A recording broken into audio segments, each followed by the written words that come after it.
At ito namang landing leg, kung sakasakali na sasabit sa mga driver at naputol o nabaluktot, hindi nyo na yan maiikot, pero magagawa pa ng paraan yan. Pero ngayon, ang paggamit kasi nito, kunyari nakaganyan siya, naka low speed ito, matigas ikutin, nasa maliit siyang gear pero pag hinatak mo yan pag ganyan, madali na siyang ikutin, lilipat na siya sa malaking gear. Tatlong gear niyan isa rito, tapos dito, ito yung nagpapaikot. Ngayon kung naputol na siya, malang landing leg kaysa bibili kayo kagad o wala pang hindi pa siya mapalitan, nasa biyahe kayo, pwede naman itong tanggalin. Itong takip niya, yung gear niya rito o pwedeng tanggalin mo na yan, tsaka ito isi-single mo na lang siya dito, sisingil mo siya. Kung nakasabit pa siya sa truck at kailangan mo siyang ibaba, may ikot pa yan ng kahit vice grip lang, may ikot pa yan para maibaba lang siya at maputol mo.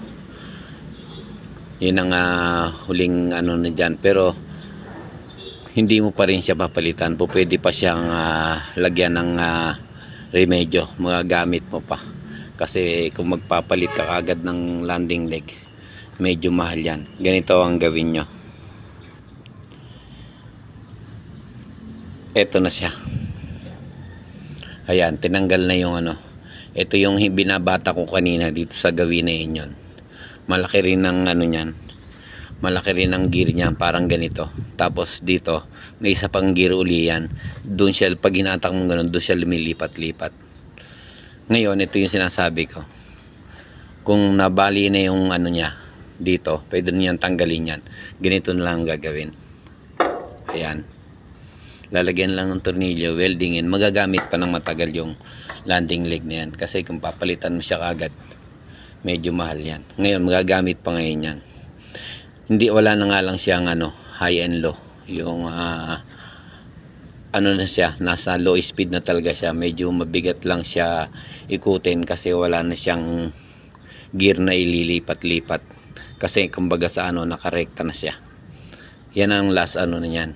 Hindi naman niyang kagad sirain ang kayang nasisira lang diyan palagi, katulad nga nung atras o sumasabit, napuputol yung shafting niya.